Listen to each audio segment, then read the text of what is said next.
Welcome, Javelina Nation, to another episode on the Javelina Media Experience. Today is a special one because we are joined by the newly named interim head coach and current defensive coordinator for the Javelina football team, Coach Jamison Bisch. We talked about his early life going into high school, college, and his coaching career. And guys, it was an amazing interview. Once again, we'd like to thank Coach Bisch for joining us today, and I hope you all enjoyed this video. Thank you.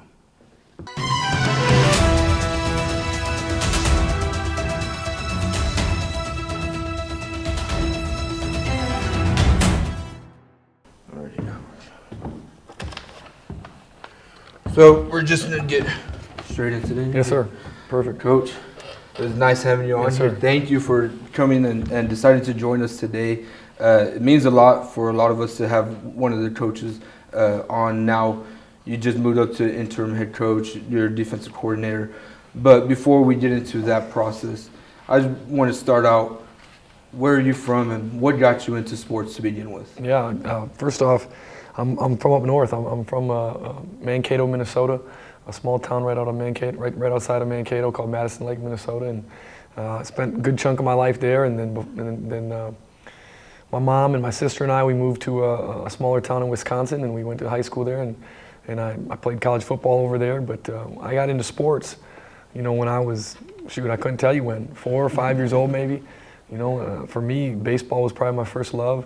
I absolutely loved baseball. I thought I grew up in a pretty golden age of baseball. Early 90s, late 80s was really good baseball. And there's a lot of good teams back then, and I just loved it. I loved every position in baseball. And from baseball, I started to fall in love with football. And I remember one of the first football cards I ever had was actually a Deion Sanders card. Back when he was with the Atlanta Falcons when they had the red helmets.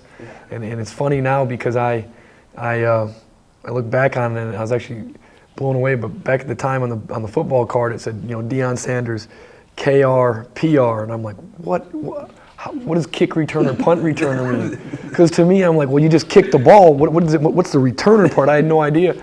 And then as I obviously got older, I realized, okay, I get what that is now. So that was one of the first couple things. I loved basketball, and when you grow up there, man, hockey's a sport also. I never played organized hockey or anything, but it was always a sport. We'd always play in the street hockey and all that stuff, and we did everything growing up. All of us, back in the day when kids just hung out outside, man, you're outside all day, and we played everything. So that sports has always been a major part of my day. And so how was your high school experience? You went to St. Croix Central High School? St. Croix Central, yep. How was your experience there? It was good. I think there's a lot of things about me that I could have done better at that age. Certainly could have been a little more mature. I'm sure most of us could say, but I had some really good coaches who influenced me there. Some teachers that cared. My football coach, Coach DeSalvo, was really good. Basketball coach, Coach Fern. He was actually a coach for us all growing up. He was from like 5th grade on, because his son was my age, so he coached us. And when we were in middle school, he ended up getting the varsity job. So he was kind of my lifelong coach. He passed away not too long ago, but he was really good. He taught us a lot of lessons. And track coach, Coach Kaiser, and I'm sure I'm missing some coaches, but we had some good coaches, and it was a good experience there. I was able to really get a good education, and that was a good thing about that school, was it was a good education that prepared me for college and everything I needed to do to succeed. And at this point, while you're playing, is this where you started falling in love more with the game of football? And what positions were you playing at? There? Good question. I think when I got into high school, I loved football during football season. I loved basketball during basketball season, and then track or baseball after that. But there was a while there where I probably fell in more love with basketball. Allen Iverson, all those guys, but that generation were guys you just infatuated with. They just were amazing, and I probably thought I was more of a basketball player even into my senior year. I was a guard. I wasn't great. I wasn't very good. I played good defense, and I ran around, but I couldn't shoot, couldn't dribble very well. I thought it was more important to try to dunk the ball than it was to get good at fundamentals. I was one of those guys. In football, I played corner, I played receiver, played a little bit of everything there. And it wasn't until probably late in my football career that I realized that basketball is not going to be it. It's going to be football. And even then, I still probably wasn't as serious as I should have been. And I got to college, and initially in college, even though I was on the college football team, I probably wasn't that serious about it until about my second year, when it became everything to me. you know. And so what was the process of going into college? You ended up at Wisconsin River Falls. What was the process from going to high school to going to college? Yeah, and, you know, just the recruiting process was a little bit different back then. You know, you had to send out videotapes, VHS tapes, and our coaches did that for us. And I had no clue how the recruiting process worked. And to be honest, I don't think that the reality of playing college football was ever something that was like real to me. It was just a dream. And so when you know, I was sitting in class one day, and when you know, Miss Joyce came over the speaker calling for me to come down to whatever, the guidance office, what the heck's going on? And I get down there, and there's a college coach down there wants to talk to me, and me and a couple of my teammates. So that was really cool. And then, you know, just that process was pretty simple. Just went on a couple college visits and turned down a couple. You know, I mean, I played Division III football in Wisconsin, which is what they have there. And there's no Division II in Wisconsin, but there were some Division II schools in Minnesota who had reached out, and I just didn't want to go to some of those places. And I ended up going to UWRF and had a really good experience there. Played for a legendary coach, Coach O'Grady. We weren't as successful during my time there as they had been prior. You know, they had been one of the dominant teams in the league prior to me being there. But he was still a legendary coach, and the process was awesome. I learned a lot about football. I learned about passion. I learned about what it takes to coach from those guys. While I was in college, I saw what they did, and I wanted to be just like them. And so in your 2008 year, you got named team captain for your team, and you earned all conference honors in 07 and 08. What were those accomplishments? What did they feel like as a player? Those are good feelings. You know, anytime you go into the season, you're not that worried about that, but you want to win. You know, you want to win. You want to win a conference championship. You want to get to the top. You know, and as the seasons went on, my junior and senior year, you know, putting everything on the line, you kind of got to a point in the season where you realize, shoot, we're not going to be conference champs. We weren't as good as we thought we were going to be, or we didn't have the success we wanted. That didn't stop the daily process. And so when the season ended and you get some of those awards, you know, you feel a little bit better just about, you know, the commitment level you had to the season. You know, it doesn't make you feel any better that you didn't win, but it makes you feel a little bit better about the commitment level. And so it was nice to be recognized. You know? And so after your college career, did you know immediately you were going to go into coaching? Or yes. When did you decide you were going to start coaching? So probably my freshman or sophomore year of college, I was really set on being a high school football coach, because at that point in time, that's really all you know. I mean, you've never been in college long enough. And I remember sitting in the back of, you know, I believe it was Dr. Mogan in the back of his biology class, my first or second year, and I was just drawing plays or whatever I was doing. And I was set on being a high school coach, and it wasn't that long after that I just kept seeing my college coaches, Coach Bullis, you know, who ended up being a head coach for a number of years after that, Coach O'Grady, you know, Coach Kotonicki, you know, Coach Jornell, all these guys. I watched how they operated, and I realized I wanted to do exactly what they were doing instead of being a high school coach. And so, yeah, I knew for the good chunk of my college career that's what I wanted to do. It just kind of went back and forth between high school or college at that point. And so now that you started coaching, I watched an interview. That's about the second time me watching it. I watched it a while back, but you did an interview over a year ago with D1 Rejects. Yeah. And it was a nice 30-minute interview. I enjoyed it. You said while you were coaching and you were trying to find your first full-time coaching job that you were washing cars and doing odd jobs on the weekends, trying to make some money. Can you take us through that time for you? 100%. Well, first off, I was really fortunate. You know, I told you I was raised in Mankato, Minnesota for the first part of my life. Minnesota State University is there. And growing up, I always wanted to play for Minnesota State. And coming out of high school, they didn't recruit me. I probably wasn't good enough to play for them. And they were actually falling on hard times at that time. So I really was like, I don't know if I really want to be there. Mm-hmm. But I don't even know if they wanted me. Okay. And throughout the course of my college career, they actually had a head coaching change. The unique part is, okay, to rewind a little bit, there was a guy from my high school who was, you know, I would have been like 6th or 7th grade when he was a senior. And obviously I looked up to him. He was an idol of mine. His name is Joe Clanderman. And Joe ended up going to Minnesota State to play college football. After Joe got done playing, he got into coaching, ends up getting promoted to defensive coordinator. So while I was in college at UW River Falls, I kept trying to figure out, okay, where can I go to get a graduate assistant job? Because in college sports, you know, you're not just going to walk in the door and get a job that's going to pay you money, man. You know, you got to go be a GA and do that grind. and then hopefully be a restricted earnings guy, and then hopefully get a full-time job. You know, it's pretty crazy, because at the end of the day, if there's one job open, there's 400 guys who want that job in college sports. So I stayed in touch with Joe, and I always knew Joe. Well, there was also another guy on staff who was best friends with our offensive coordinator, and he actually stopped by our campus one day, and I talked to him. He said, we don't have anything open. Okay, all right. Just so happened that one of my college teammates, Dad, also got the offensive coordinator job at Minnesota State. So between Coach Klanderman and Coach Zwiefel, those guys knew me really well. They knew I was from Mankato. I ended up getting the graduate assistant job there. It worked out great. So I was able to come back to my hometown and be a graduate assistant. Well, during that time, for the first 2 years, you work like a dog as a GA, you know. But then when I got done being a GA, it was really interesting because I didn't get a full-time job right away, right? I struck out on a couple interviews. They hired other people. But Coach Hoffner at Minnesota State was fortunate enough to keep me around, and he paid me a little bit of money. I think $5,000 or $10,000. It was very little, right? I mean, just to keep me around to let me coach running backs. And so, you know, the deal was, hey, I was going to go do other jobs during the day, and I'd show up about 2 o'clock in the afternoon and coach ball for the next 5-6 hours during the season. Obviously, fall camp, I was with football all the time. And so, yeah, I would wash cars, I detailed cars, I drove limousine. How long did you do the limousine? I mean, a couple of years. I mean, I did that on weekends when I was a graduate assistant as well, so I probably did that for a couple of years.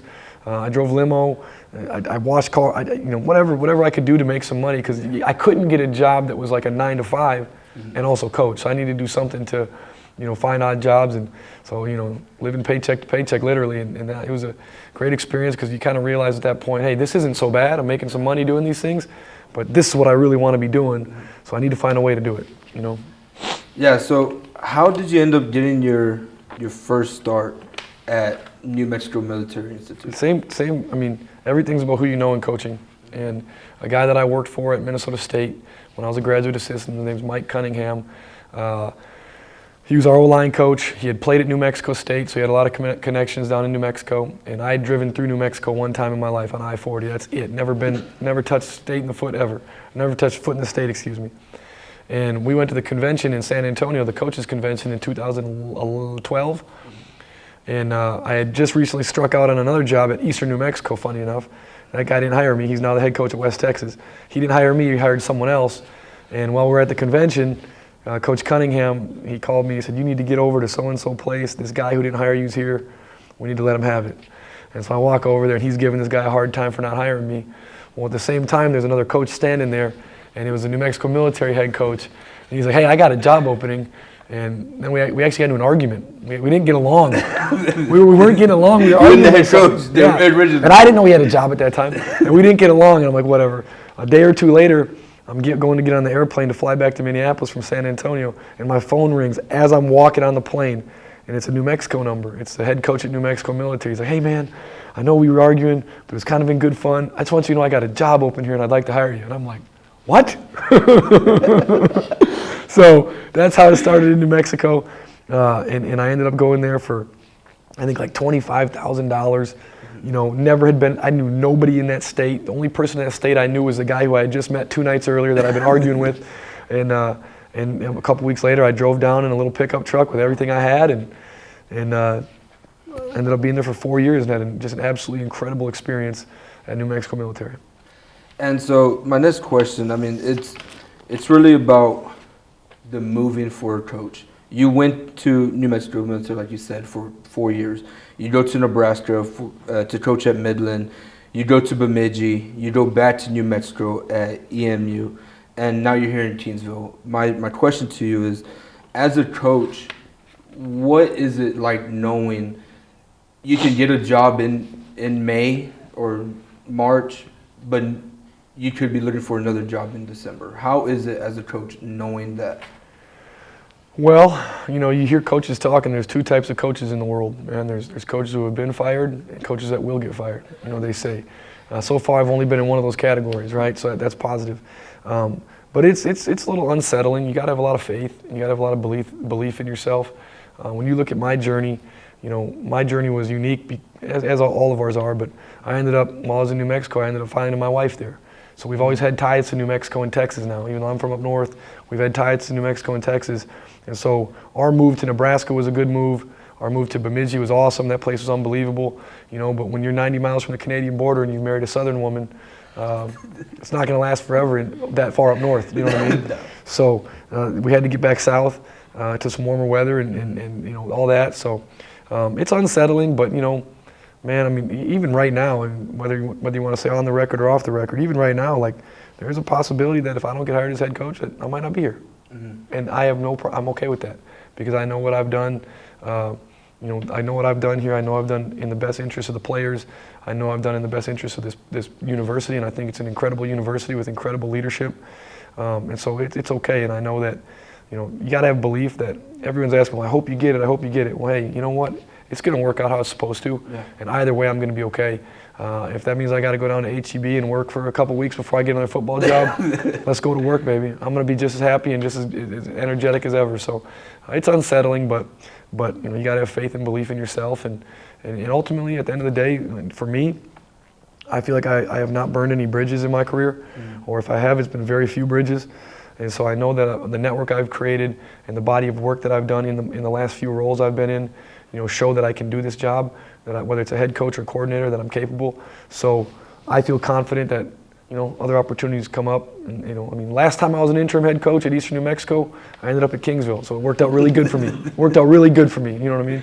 So, I'd like to be here a long time, but you just never know. You never know on that journey, And so what throughout your career, or what kind of culture do you like to create whenever you bring in to a new defense or a team in general? What's the kind of culture you like to bring in? Yeah, I like that question.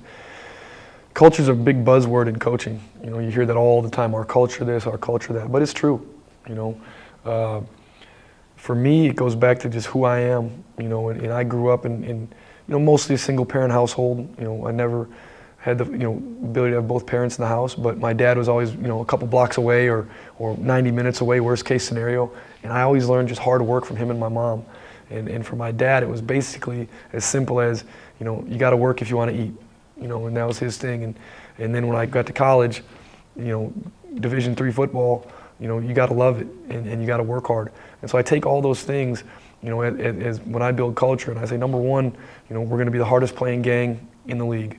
We're going to be physical, and I think that that's something that has to be stressed every day, playing with physicality and violence.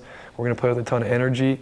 We're going to communicate at a high level, and we're going to create, elite daily habits is really my goal for the guys. And that's probably number one, is creating elite daily habits. Because once I told the team yesterday morning, I said, if your classes are chaotic, if your family life is chaotic, if you're in a mess with your girlfriend and that's chaotic, if you can't take care of your car and that's chaotic, well, guess what else is going to be chaotic? Football. So everything that you guys do, whether it's time management, organization, creating a checklist, a to-do list, you need to create daily habits, and slowly but surely, as a coach, that's kind of the process, and that's the number one thing for me. Once we've created those daily habits with all those other values we talked about, hard work, physicality, communication, those things, we're going to be pretty good in football. So those are things that I kind of hang my hat on, are those deals. And ultimately, I think things need to also be player-led. I believe as coaches we can only do so much. Some coaches would argue with me, but we have to get our players and our team to be team-driven. And after meeting with our team one-on-one for the last couple of weeks, that's what I keep hearing is that, Coach, you guys did this, yeah, maybe you could do this better, coaches. But at the end of the day, it's on us. The players kept telling me, it's on us. We need to do better. We have to be more invested together. And so I want to create that culture. That's a very big challenge to do, is to create that culture. But those are a few of the things that I look for when I'm trying to build a culture, whether it's as a whole football team or just on defense. And ultimately, guys got to understand that defense is a game played by 11 individuals. You have to do your 1/11th. Offense is a game played by 11 individuals. Special teams. If everybody does their one of 11, we're going to be in good shape. When guys try to do things that they're not supposed to do or do somebody else's job, that's when we start getting in trouble. And so creating that culture of togetherness, of hard work, of discipline, really at the end of the day, discipline, effort, belief, and toughness are four things that I believe in. And nowadays it's so easy for guys to lose belief because when things aren't going well, quit, go in the transfer portal. And so I really commend guys more now than ever for sticking things through and finishing, because everybody else is in their ear telling them not to. And when they can have the internal strength to stick things out, it usually works out really well for them. And that comes back to just creating belief in guys. When you believe in what you're doing, when you believe in your teammates, we'll have a pretty powerful culture. So those are some of the things that I really believe in. Awesome answer. The next one I want to get into, you've already mentioned some of the coaches that you've been under, some of the coaches that you played for.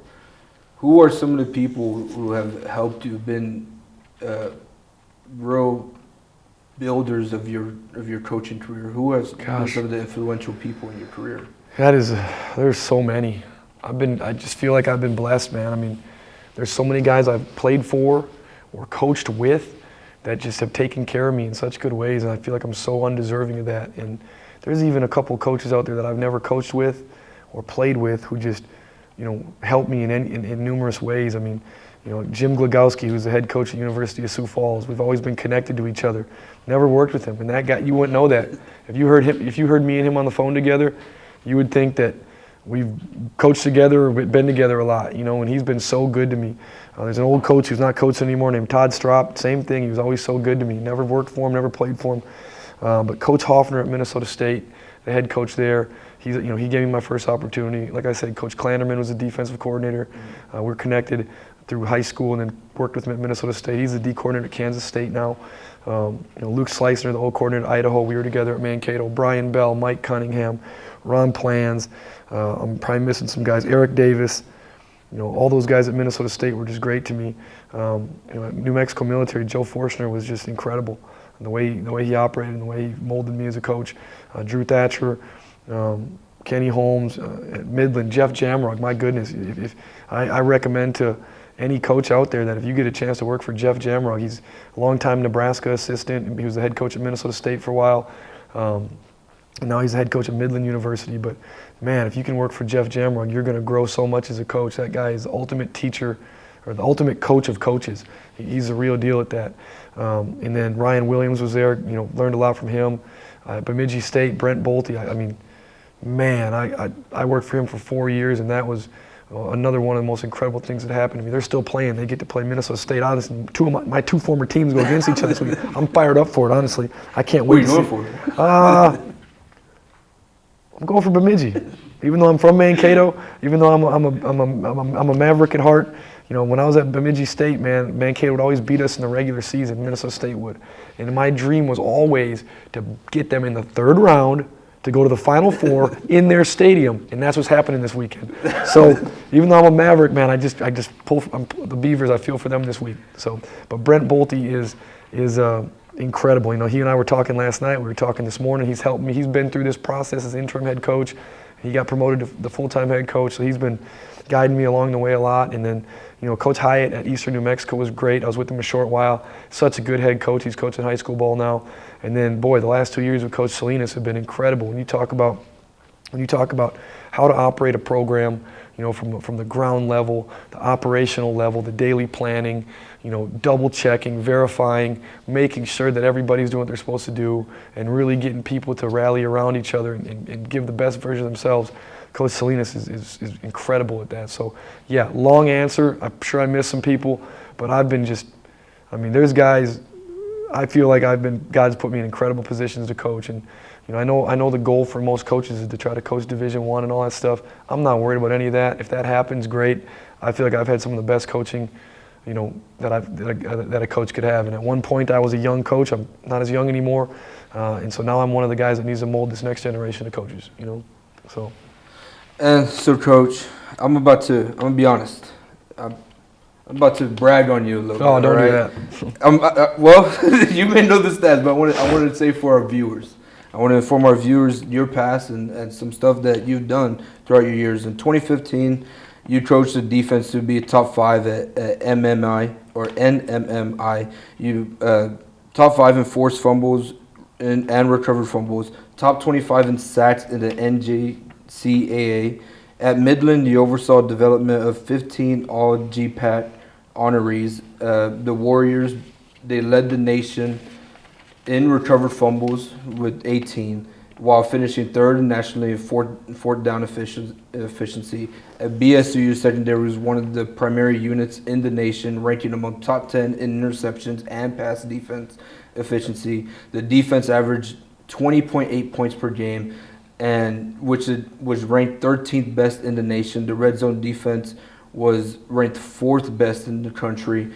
In 2021, the Beavers recorded 37 sacks, 15th in the nation, 24 takeaways, 24th in the nation. And then you go ahead and you coach multiple all-region, all-American players on the defensive side. And then you go to ENMU. Your first year, you have 6 all-LLC defensive honorable mention players. Here at TAMUK, you've coached some of the best defenses here in the conference. And then you've coached some all-conference honors players.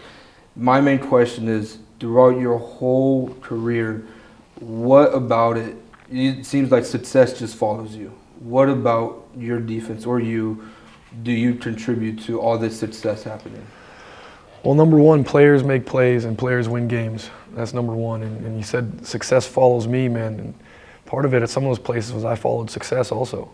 I walked into situations that were already decent at a couple of those places, and so even coming here to Kingsville, and it was my job to make it better. They did a really great job before I got here, and they laid the groundwork, and there's a lot of pieces in place, and now it was my task to figure out, hey, how can I take it to the next step?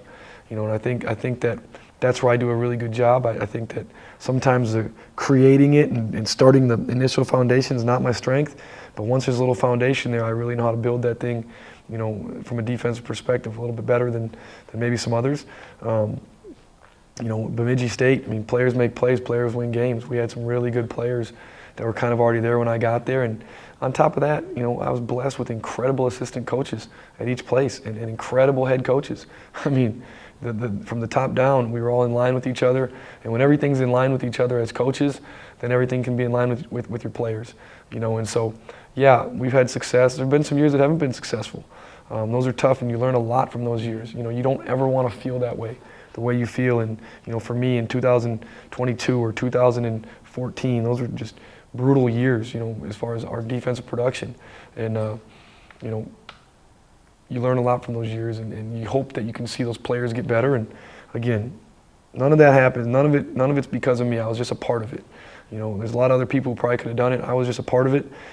Head coach, assistant coaches, players, all of us was the reason why. If one of those things would have been out of whack, that success wouldn't have happened. So I was just blessed to be a part of it, So. And so one of the last questions I want to get into, you are interim head coach. You are in the running for the head coach position here at TAMUK. What do you believe makes you the right person for the head coaching position? Number one is going to be consistency, and I don't want to rely on the fact that I'm the known person or that I'm the in-house person from an outside perspective. But internally, I think that is important. This day and age, like I said, it's easy to walk away from something, and I want every single one of our players to stay Javelinas. The reality of it is, based on the next hire, there might be guys who decide they don't want to be Javelinas, whether it's because they don't feel good about the hire or because that hire comes in and tries to run them off. It's possible. Coach Salinas has built something great here. I want to keep that going. I feel that I can provide great organization, great preparation, motivation. I think I can provide a strong culture and continue to build that culture on what Coach Salinas has done, directly in line with what he's done, and take it to the next level. And ultimately, I want to keep our team together and build. And I firmly believe that we can build on high school kids down here, on high school students. My thing is, I want to live in high school. I want to live with high school students, and I want to vacation with transfers, if that makes sense. Live in the high schools, vacation in the transfer portal. Is what I want to do here. And so I think those things make me a great candidate for the job. At the end of the day, I'm 100% confident that Coach Salinas and the committee are going to choose someone that's the best fit for this place. And I know I'm a great fit. I know I'd be a great hire. If there's someone else that they think is a better hire than me, then I'm going to get behind it and support it and find a way to have the Javelinas have a better year in 2025 than we did in 2024. So I want the job. I love this place. This place has been really good to my family and I, and I'd like to keep it rolling and do that as head football coach. Well, Coach, I surely do hope you do keep it. I'd love to keep you around here. Maybe we can do another one of these. That's right. But thank you so much for joining us. It was great having me, man. Great having you, man. I appreciate it. Thank you, Coach. You got it, guys. And that was the interview with Coach Jamison Bisch, guys. If you guys enjoyed that interview, make sure to like and subscribe to the Javelina Media Experience. We are looking to do more of these interviews. And if you guys enjoy them, hopefully we can get them. Thank you all.